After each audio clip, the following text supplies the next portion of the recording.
Well, good morning, everyone. We are continuing now with the Treatise on White Magic video commentary. We've worked through about 50 pages of the introduction, that is the entire introduction, and found it to be a very deep and sustaining fundamental document. And now we actually start to enter the rules for white magic. And we're on page 51 and commentary 13. At the beginning of every one of these rules, the rule is stated: the solar angel collects himself, scatters not his force, but in meditation deep communicates with his reflection. The solar angel collects himself, scatters not his force, but in meditation deep communicates with his reflection. Well, there's much ambiguity about this solar angel. It was a human being in a previous Mahamantara, a previous solar system. It had to be educated as a solar angel. It seems that a human being being educated in that way goes to the star Sirius. At least that's the way it is at this time. These solar angels have returned. They can be active in other planets as well as the Earth, from what I understand. But when the planetary heart is opening, and we can say that the initiation process of our planetary logos is in a way the opening of the planetary heart, they are found more active within the economy of the planet, and they did intervene on behalf of the of humanity, which was sorely delayed through mistakes occurring on the moon chain. On what plane is the solar angel found? Well, when we actually look here at one of these compiled charts, we find the solar angel, let's see, copy, open, and wonder how big I can make this. Maybe here? No. All right, well, I'm not going to be able to make it any bigger, I think. For some reason, I don't have the expanding, but here it is. The solar angels are found on the Buddhic plane.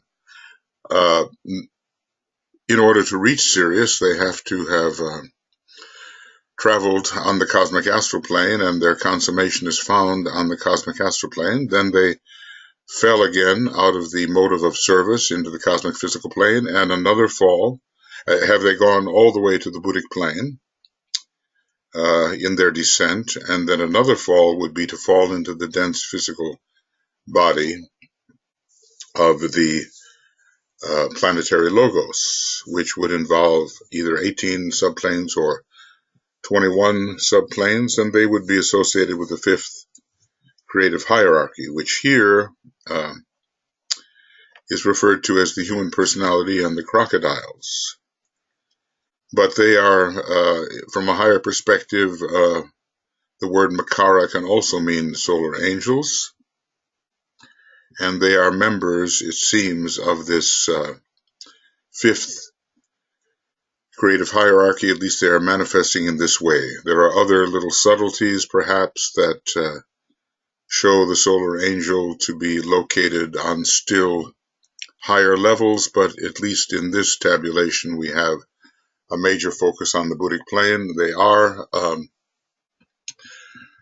love, wisdom, and action in a way. They are hearts of fiery love. They have the second ray. They have the fifth ray strong. The second ray connects them with Buddhi. The fifth ray connects them with the mental plane, whereon they anchor themselves in or about the mental unit of man, and also apparently in the physical brain. the solar angel, it's a huge subject. I think Torquem Saradarian has written an entire book on this, and from my own work, I have found that there are many references which need elucidation scattered throughout the Tibetan's many books. So we'll try to understand the distinction between the solar angel and the angel of the presence. The angel of the presence is found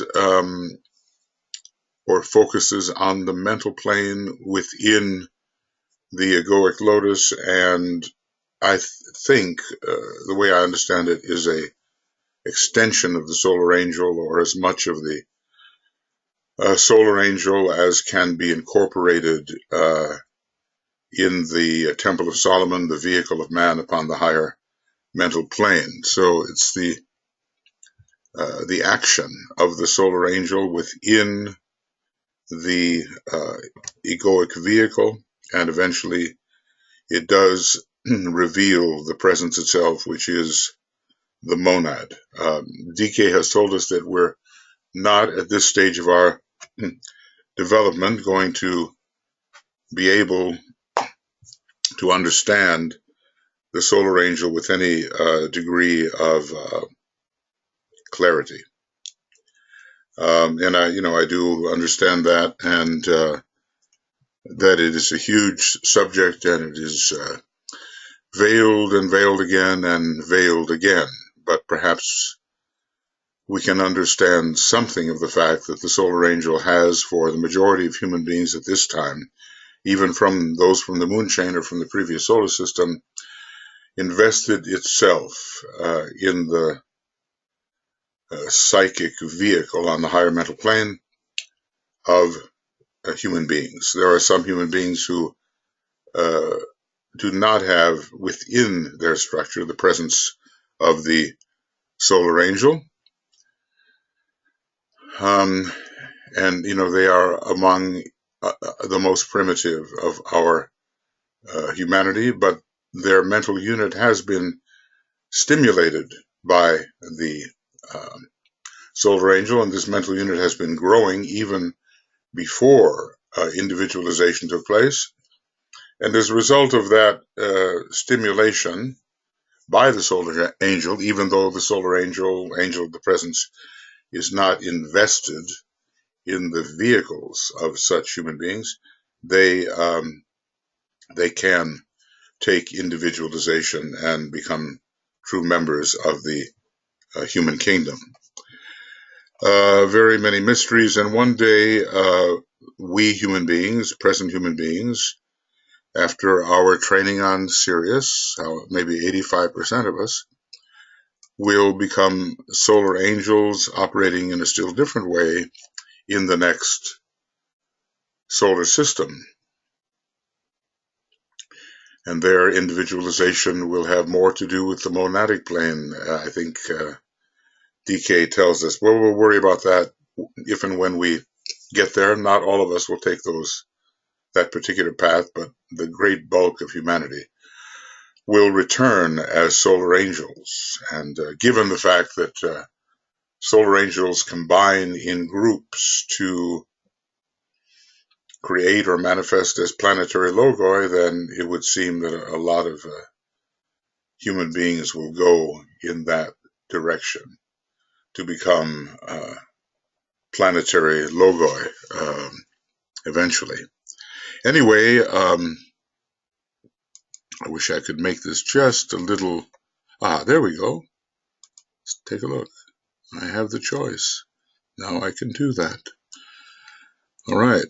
I don't know how that happened, but it did happen.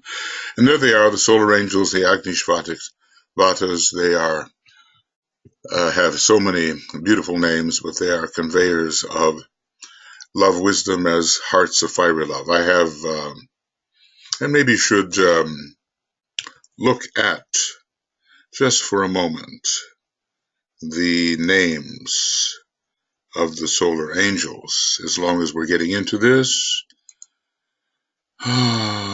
Yes. Let's see. Solar angels and general references. Oh my goodness, there are so many. Here we are, names for the solar angels, and just get an idea, The sons of wisdom, connected therefore with the second aspect, the aggregate of the he, and that is their one of their higher meanings. The he are high beings. Agni Shivatas, a combination of Agni and the air element Vata. The Asuras, really they're suras. Asura sometimes has a negative connotation, but Asura, well, they represent the sun. Surya is the sun. The builders of the body of the ego, and we have to remember that higher mental matter is involved in that building, even though the solar angels or angel of the presence underlie this Temple of Solomon, this apparatus, this vehicle on the higher mental plane. Dhyan Chohanic forces, fire Dhyanis. The Dhyanis are those who can meditate profoundly on the higher planes. Lords of the flame, or at least representatives of the lords of the flame, because the Kumaras are lords of the flame, but these are solar angels are lesser lords of the flame. Manasa Devas, because they are so profoundly manasic, having been educated to that degree on Sirius, so under rays 2 and 5. They have both love and manas. Planetary spirits, I suppose, of which there are a number.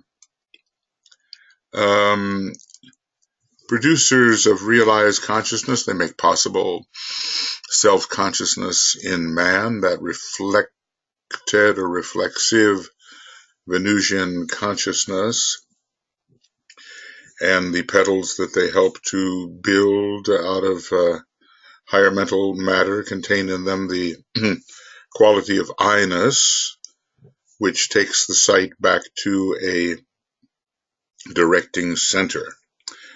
They are the producers of individualization. There are other methods not involving the solar angels, but these solar angels make it possible for a human being to realize itself as distinct.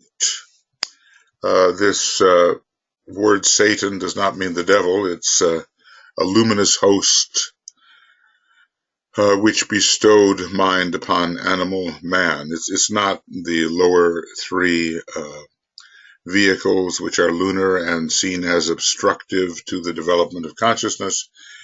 It represents a very, very high fiery spirits, and the fall of these angels is actually an act of service and is not because of some kind of celestial demotion.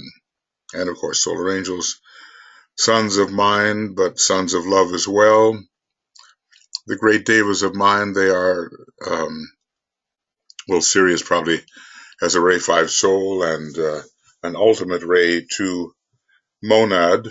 So the training there will involve a tremendous 5th ray. And we're told that if we are not especially developed along the line of Manas, that the path to Sirius is the one we will take, such as that path destined for Master Jesus and Master Serapis at this time. The great devas of mind, well, compared to what a human being can know, these devas have tremendous scope of knowledge.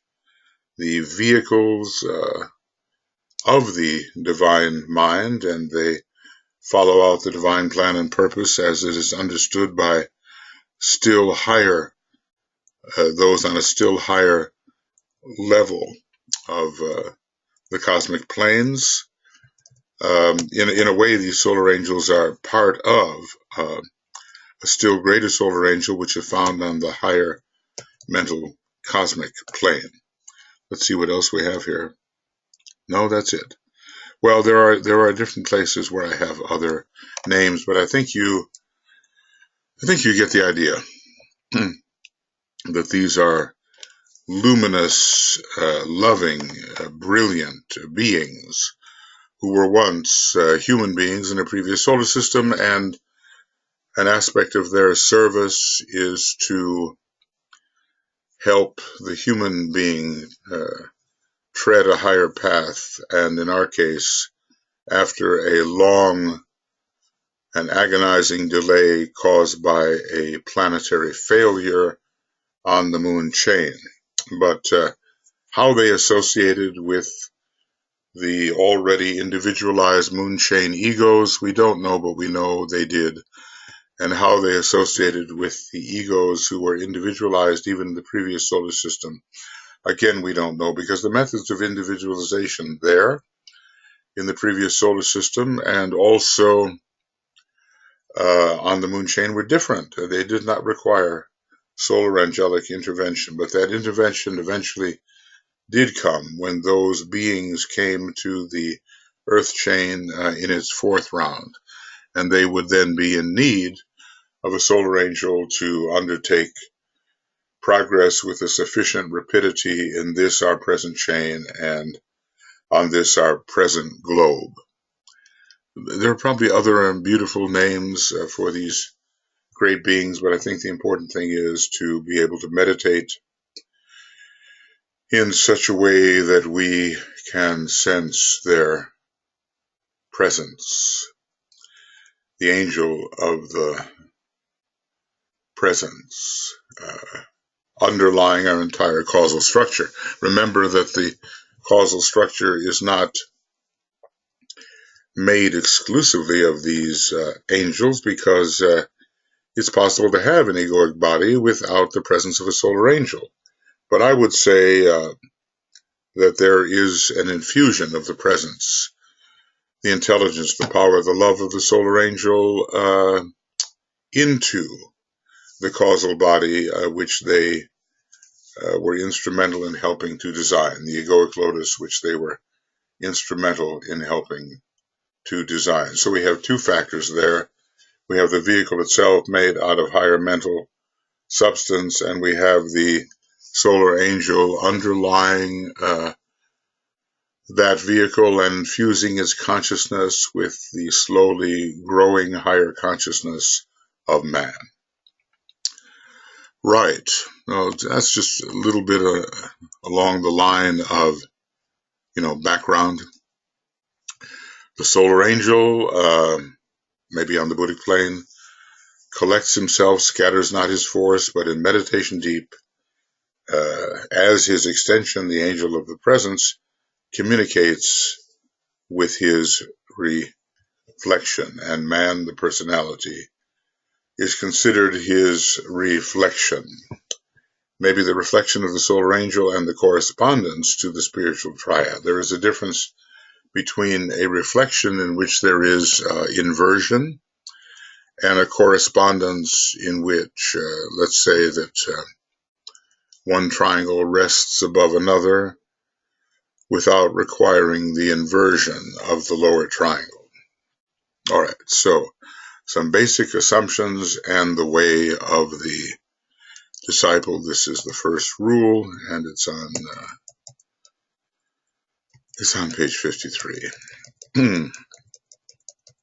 So here we go.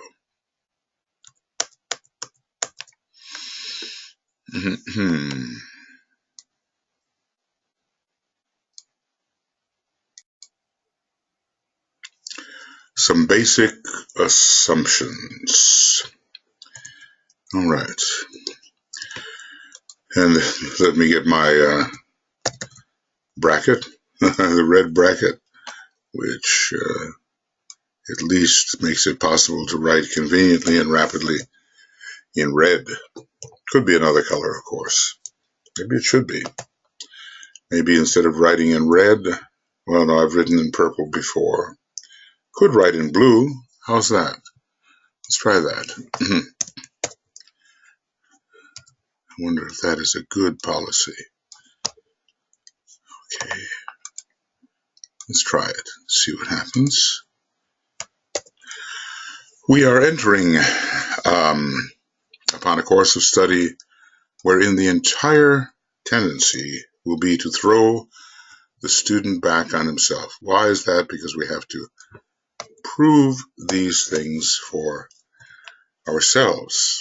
We have the authority of the Tibetan teacher, who at the time he was writing this was simply known as the Tibetan disciple.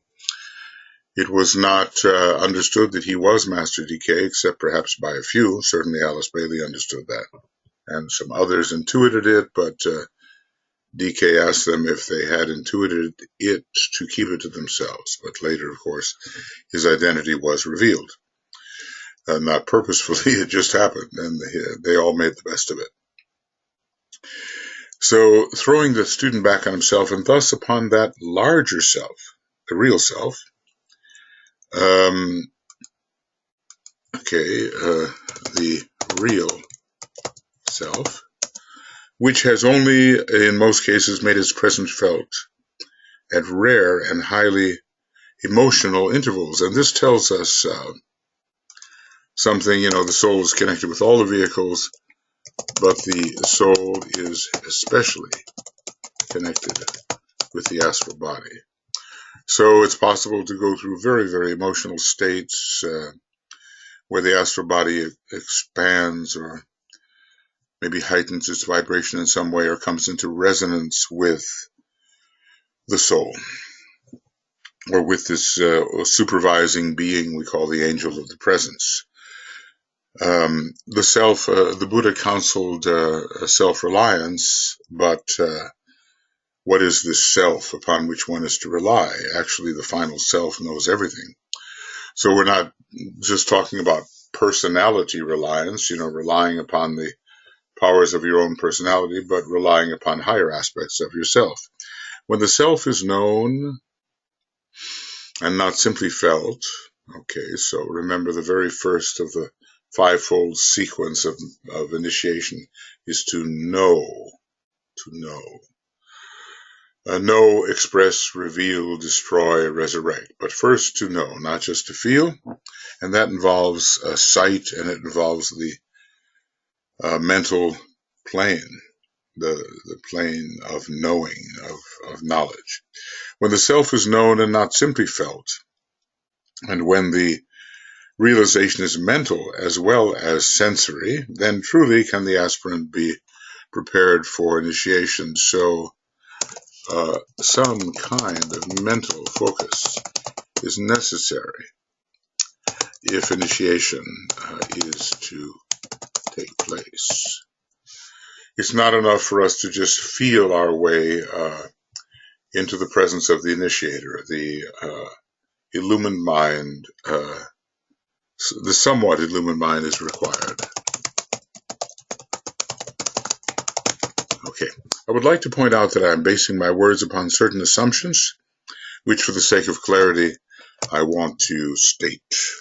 So these assumptions, and of course, obviously, you could read this yourself and gain a great deal from it, but this is more for study purposes and, to take into consideration the thoughts of another person, in this case, myself, and see if they can be of any value to you. Of course, and I think back about how I worked with all of this.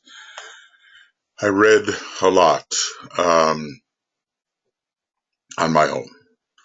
And I remember a trip which included a visit to the Adyar Library in Wheaton, Illinois, and almost out of reach the Alice Bailey books could be found.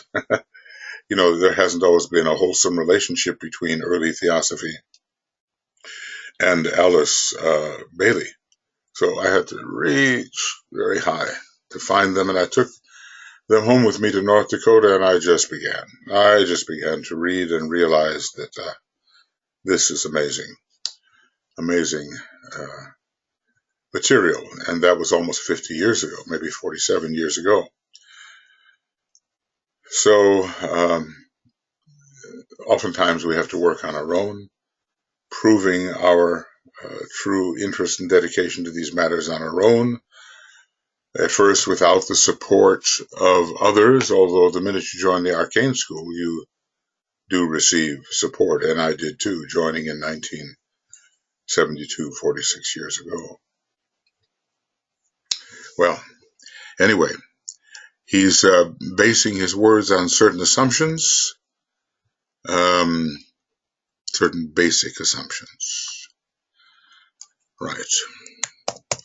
Firstly, that the student is sincere in his aspiration. We all aspire the rising fire, the redirection of desire to higher objectives, not just now and then, but something we really, really want and desire and even willfully intend to have. And we sustain the quest. The student is sincere in his aspiration and is determined to go forward no matter what may be the reaction upon the lower self. I try to tell this to people who enter the Moria Federation, that the whole personality is going to rebel against this kind of exposure, this kind of discipline, but it's difficult to get that across until it really happens. We've all gone through it, those who have persisted in this work, and we've discovered, well, whatever's hiding, Pluto will drag it to the surface and throw it up in your inner face, as it were. You'll see it in your consciousness, and you may be appalled. I was appalled. I said, oh, goodness, that can't be part of me. But it was. And one just has to work one's way through it, persisting until one dissipates the obstructions and substitutes for them something much better. Only those, so anyway, going forward, no matter what may be the reaction of the lower self and upon the lower self. And if only our students of esotericism could get this into their minds when they begin and resolve never to quit, because they'll only have to rejoin some similar enterprise at a later date, they would save themselves much time and agony. Only those who can clearly differentiate between the two aspects of their nature, the real self and the illusory self, what do we want to say, the soul self and the personality self, can work intelligently. So this fundamental discrimination may be found upon the fourth subplane of the mental plane, where we find, what do we find? Okay. I'm trying to figure out, maybe if I go back here like this, I'll be able to, well, I thought I could, but I can't. It's not allowing me to move as I usually do move. Okay, well, now I'm going to have my arrows. Okay. Right. And here is discrimination on the fourth subplane. And if we go back to this compendium which Keith Bailey put together, we have discrimination on the fourth subplane. This is a composite chart which helps us see the various cities that we find on the various levels. So we must be able to discriminate between the energy, customary energy of the personality, and the energy of the soul when it enters. Now, can we do that? So that's up to you to decide whether you really know the difference, whether I really know the difference. It has to be an inner certainty that discriminates and differentiates between the two. Now, this has been expressed in the Yoga Sutras of Patanjali. Quote, experience of the pairs of opposites comes from the inability of the soul to distinguish between the personal self and the Purusha or spirit. Well, spirit soul. We can consider them one thing. So if we're going to experience pairs of opposites, we haven't really found the Purusha, the spirit. The objective forms exist for the use and experience of the spiritual man, meaning both soul, triad, and monad. That's the spiritual man. By meditation upon this arises the intuitive perception of the spiritual man, the accessing of that which the spiritual man knows, and as we ascend in initiatory potential, identification as the spiritual man. We have to learn who we really are, don't we?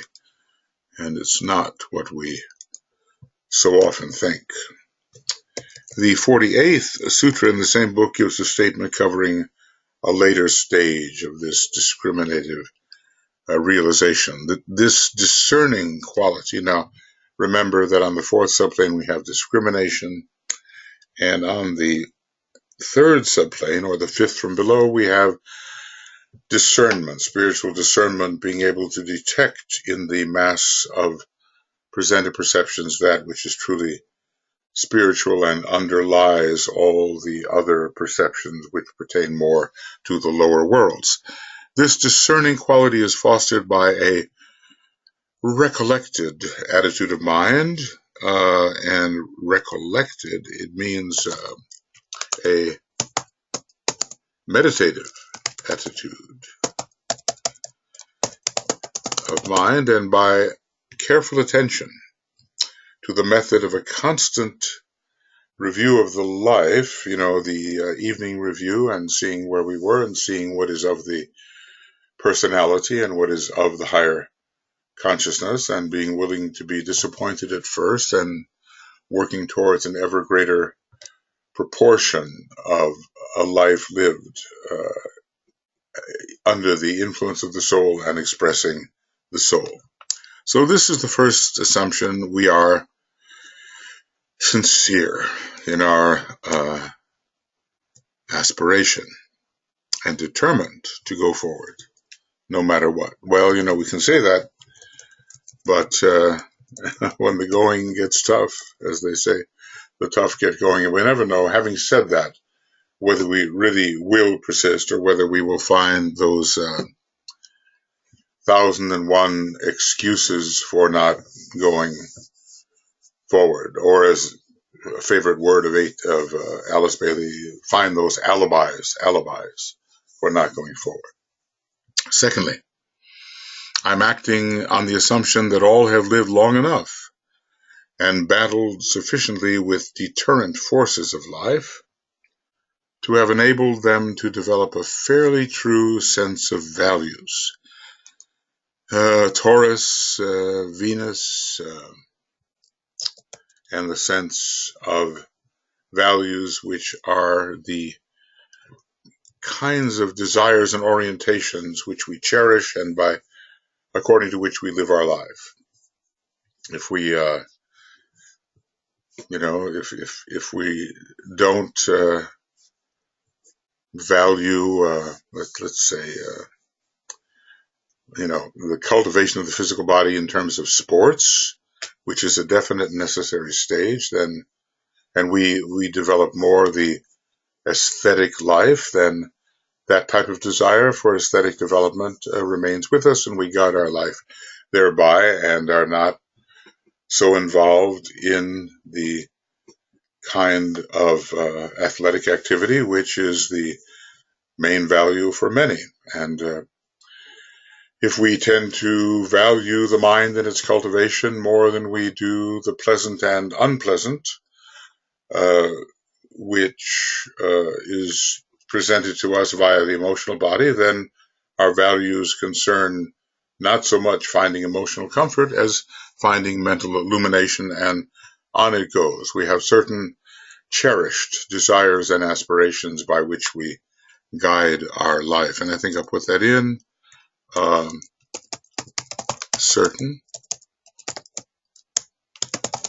cherished desires and aspirations by which we aspiration which we sustain in consciousness and by which we guide our life.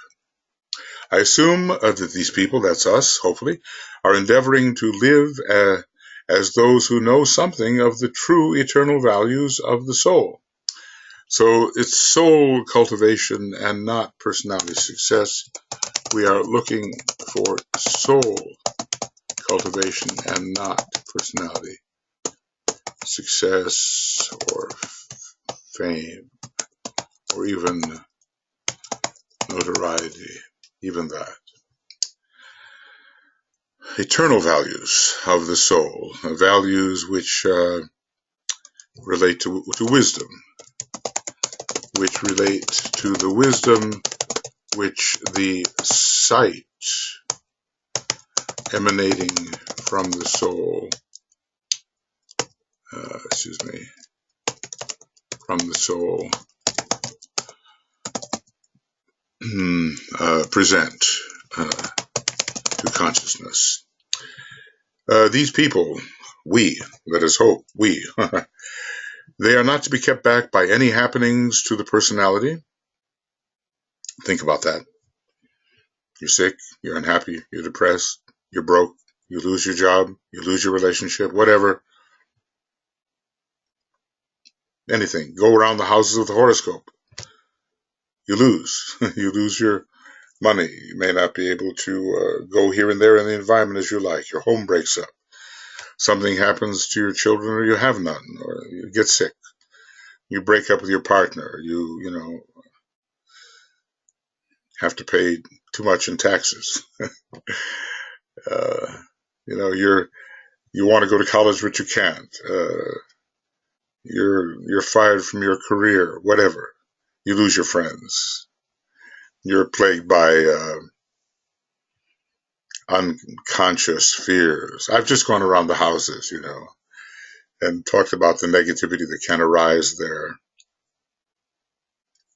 But they're not to be kept back by any happenings to the personality or by the pressure of time and circumstances. I'm too busy. I'm too tired.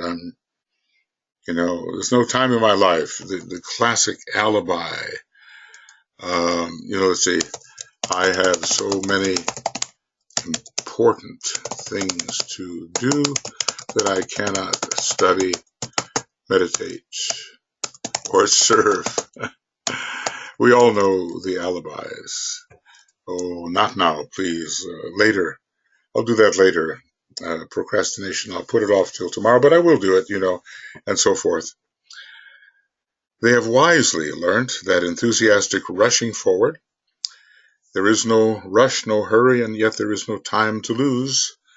The rules of the road tell us. An enthusiastic rushing forward and a violent, energetic progress has its drawbacks later. It exhausts the mechanism, and then he explains it to us that if we don't take care of the body, we're going to spend days in bed and lose time. So, part of wisdom, that the enthusiastic rushing forward and a violent, energetic progress has its drawbacks, and that a steady, regular, persistent endeavor will carry them further in the long run. Now, he tells us somewhere in the Taurus chapter, I think, that the first-rate type crashes through, but the second-rate type works with no let-up. Let me see if I can find that, because somehow it's important. No leeway. There's only one. It tells us how the second ray works, and he's on the second ray very much, and though his students have something considerable on the second ray. We're talking about here the will which brings fulfillment, and it's a driving force which relentlessly pushes forward, permitting itself no let up or leeway until the desired goal is reached. And this is different to the first ray expression, which is dynamic and which crashes forward in spite of all obstacles, and the latter does not require the slower method of the steady drive. So crashing forward can be fast, all right, but I'm going to put that in here, you know. This is really somehow important to gauge the manner in which we actually operate. And we may discover in ourselves that steady drive of the second ray rather than smashing through the door. This is Esoteric Astrology, page 624. But assess your manner. Is it consistent? Is it now and then? Is it intermittent? Maybe the third ray has a greater degree of intermittency and working very skillfully when it does work and rapidly, but may hold off from time to time. But the steady drive, the relentless, ongoing steadiness of the second ray, and not the huge crashing efforts of the first, which can be fast, but disruptive. So DK is giving us, in a way, the second ray perspective. Spasmodic spurts of effort and temporary pressure peter out into disappointment and a weighty sense of failure, because we're not going to be able to achieve everything all at once. And when we gather and marshal our energies for a great exertion, there will come the time when the energy is gone and we are left feeling quite stranded in our process instead of steadily driving forward. Not that the rabbit is on the first ray, but the rabbit is certainly intermittent. It is the tortoise and not the hare that arrives first at the goal, though both achieve eventually. Well, the intermittency, the sudden bursts, and then the regathering of energy and another sudden burst. This is characteristic of the hare, the rabbit in the fable, So, and then they're, comparing humanity to the different animals. There's the grasshopper and there's the ant. Well, summer comes and there's work to be done. The grasshopper's enjoying himself. Winter comes, the grasshopper's out in the cold, and the ant who worked during the summer has a warm place to be. So which are we, and what is our real means of achievement?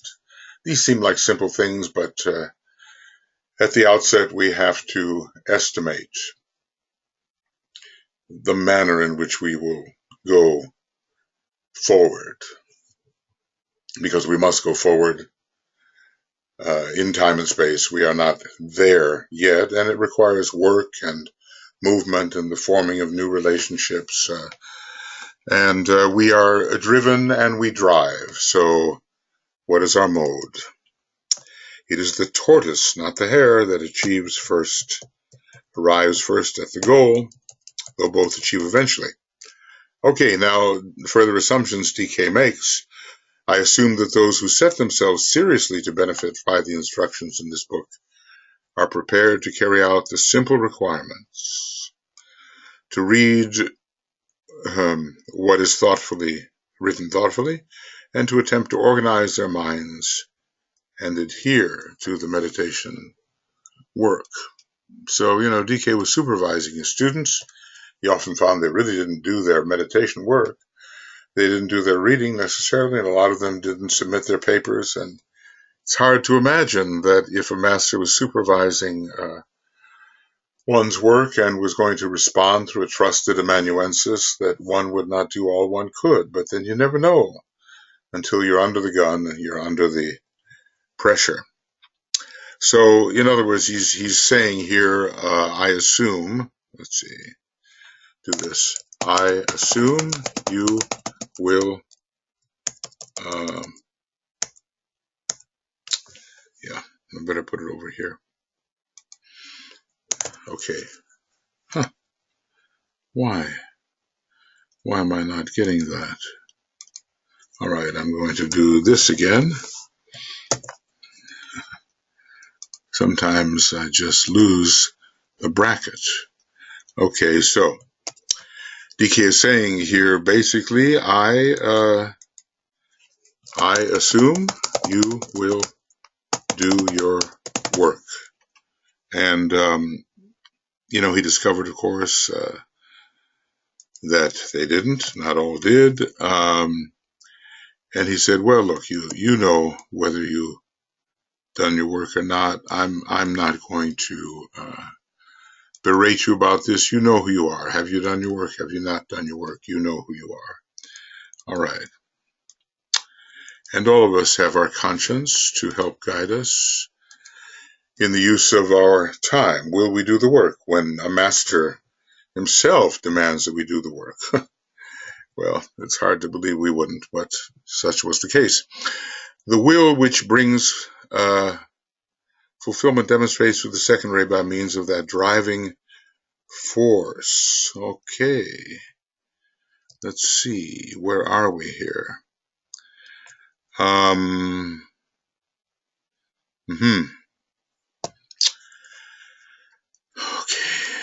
I'm sorry for this slight delay.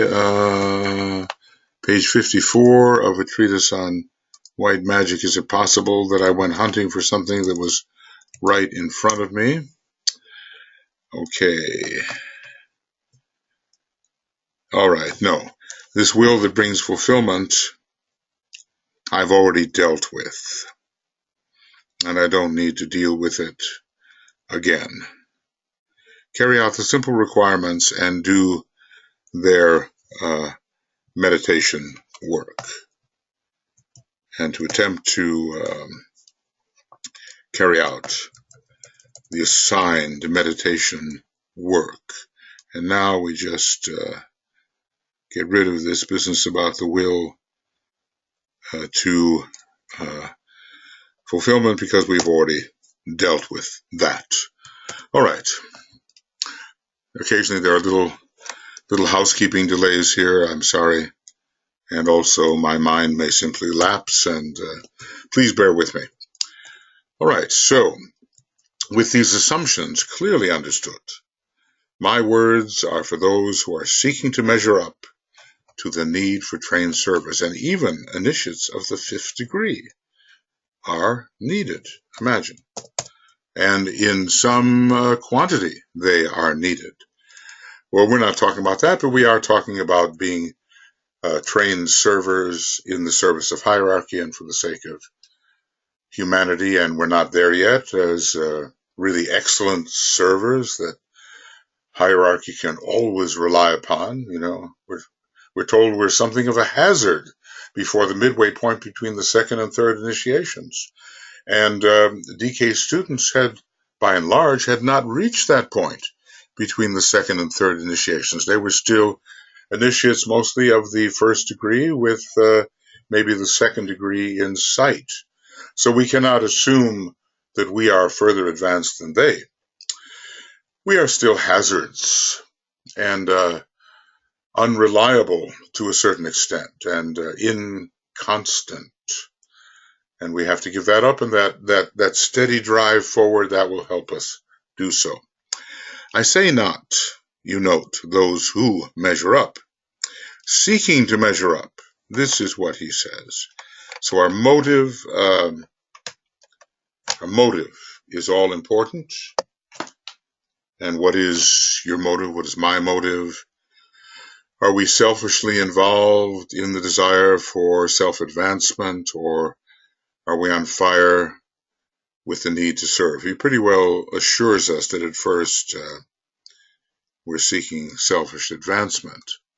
And we have to be honest with ourselves whether this is true, and how many years are we allowed to be in the work still seeking selfish advancement. This will to serve has to be very strong. So he says, I say not, you note, those who measure up. Intention and effort are considered by us of prime importance. So your motive, your goal, your vision, and the concrete effort that you apply to make the vision real, they are of prime importance to us and are the two main prerequisites of all disciples. So intention, and effort. This is what we seek to develop along the right lines. These are the two main requisites for disciples, initiates, and masters. Plus the power of persistence. Well, even, we might even say that even, I'm going to do this a little differently, getting caught up in the, okay, let's see if I can get this properly done. Okay, I hope so. No color. Good. And I think what I have to do, sorry for all this sort of housekeeping stuff. I'm just trying to move along, but discover that it's not so easy. So even masters are evaluated. Initiates are evaluated. So even initiates and masters are evaluated by their superiors according to intention and effort. These are the two main requisites for all disciples, initiates, and masters, plus the power to persist. I still persist. The great first ray mantram. First ray mantram. It's found in various places in the books. I still persist. Now, some of them, or one of them at least, gives the mantram, I will persist. But it's not quite as far developed as the statement of fact, I still persist. I will persist tells about something we will do in the future, but I still persist tells about something that we are in process of doing. So in our consideration of these rules, I am not so much interested in their application to the magical work itself as in training the magician and in developing him from the standpoint of his own character. This is very important. So he's not yet teaching us to be practical magicians. That might be the kind of thing that attracts the person to the book, and you say, oh, well, I'm going to learn how to be a magician. There's a lot of glamour around that because it exalts the ego, it exalts the personality, and I am special, I am a magician. He's training our character, however, and it's a book about the control of the astral body. So this is most important. The success in spiritual occultism depends upon the foundation of a good character. Success in just, negative occultism, and there is, doesn't need that good character. As a matter of fact, it almost depends upon the development of a selfish character, though there are certain requirements that the leftward veering initiate of the first and second degree must also develop.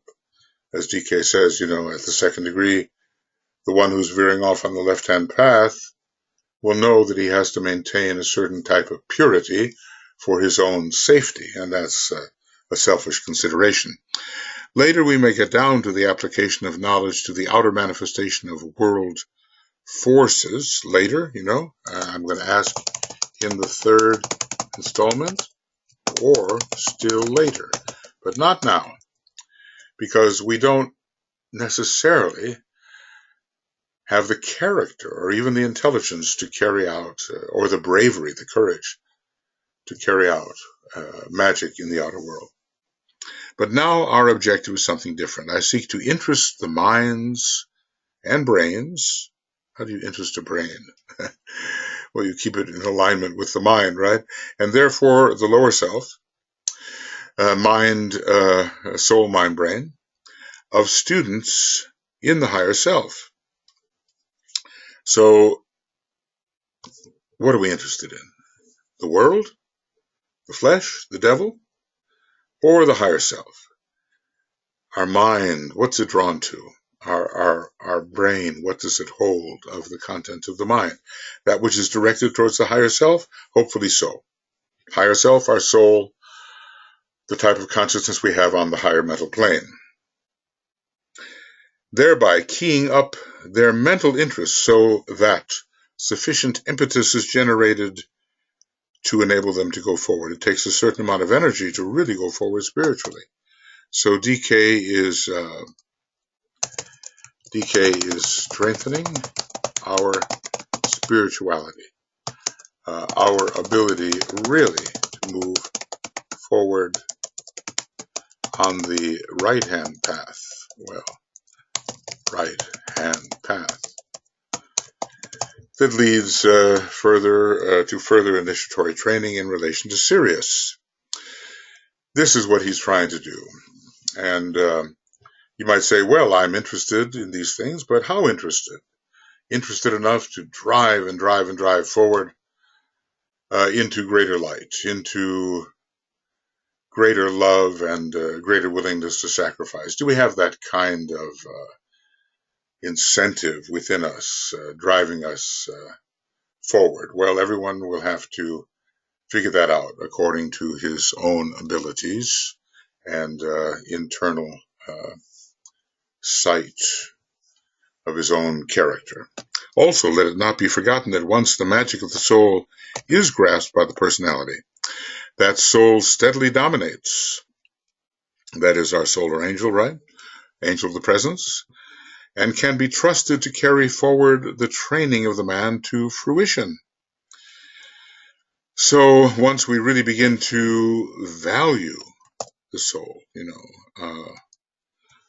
once we value the inner higher self, the self will work in and through us.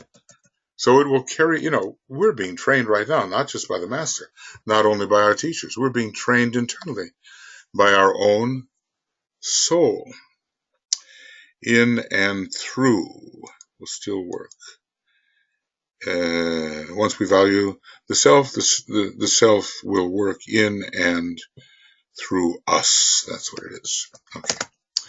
So it will work in an unhampered way, unhampered, as you necessarily are by thoughts of time and space. The soul has overcome, those higher beings working within us have overcome the illusion of time and space. I mean, there are always higher and higher illusions, and time and space are illusions, but they are persistent, and the great breath is the great archetype of time, and it is an infinite, eternal factor. Anyway, these great beings work through us unhampered by the thoughts of time and space and by an ignorance of the past career of the soul concerned, that is the human soul. All right, the solar, let's say, angel of the presence knows the past several incarnations of the soul in incarnation, or the disciple, and how those past incarnations are affecting the present one. And we might say the soul on its own plane,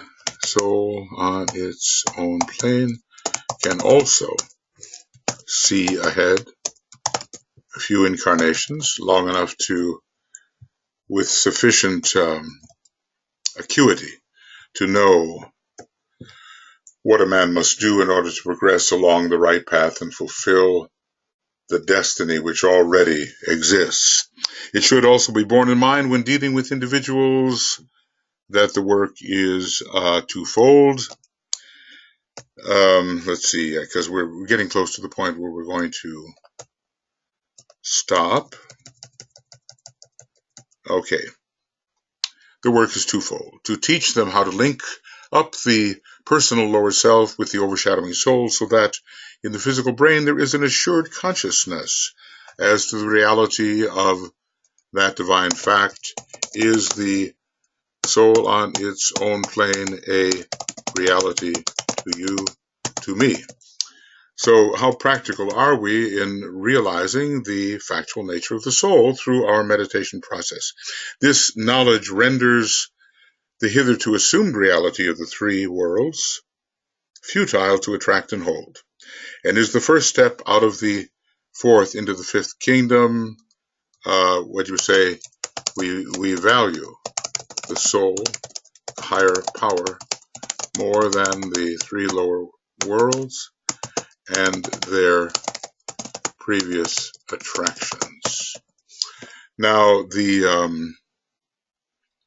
this is the twofoldness of the work. I guess we'll just look at this and then we'll call it a halt, to give such practical instruction as will enable the aspirant to understand his own nature.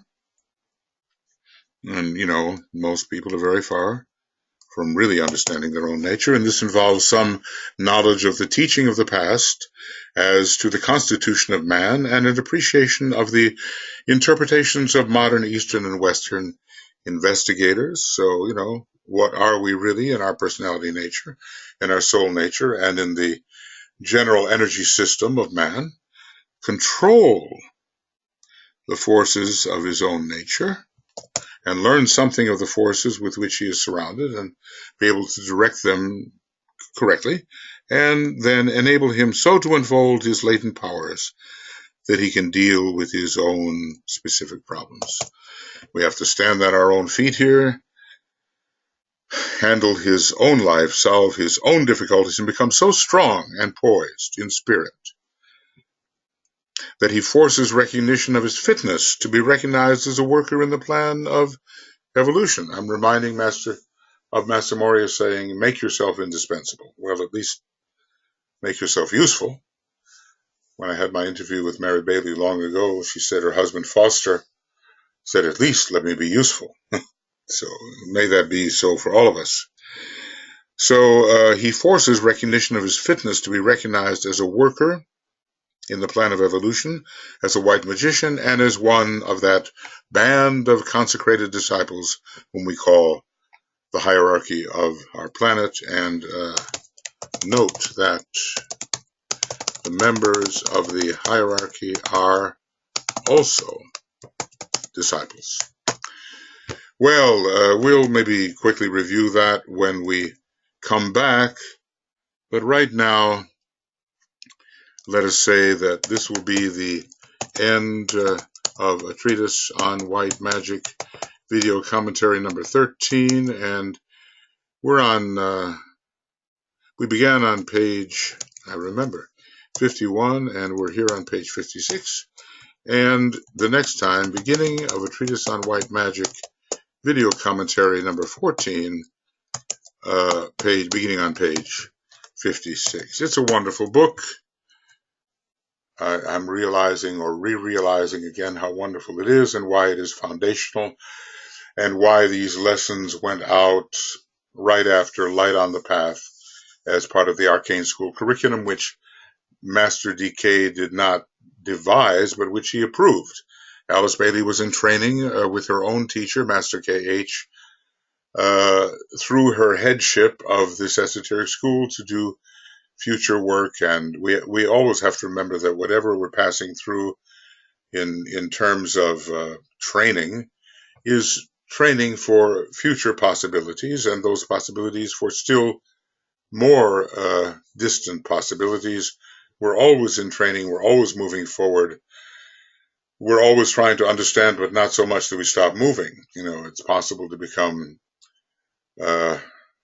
so aware of things and accumulate such knowledge about things that one doesn't move. This is a second ray liability, and hopefully we can avoid that. Okay, friends, thank you very much for attending this, whenever you are and whatever year it's in, and we will go forward with number 14. But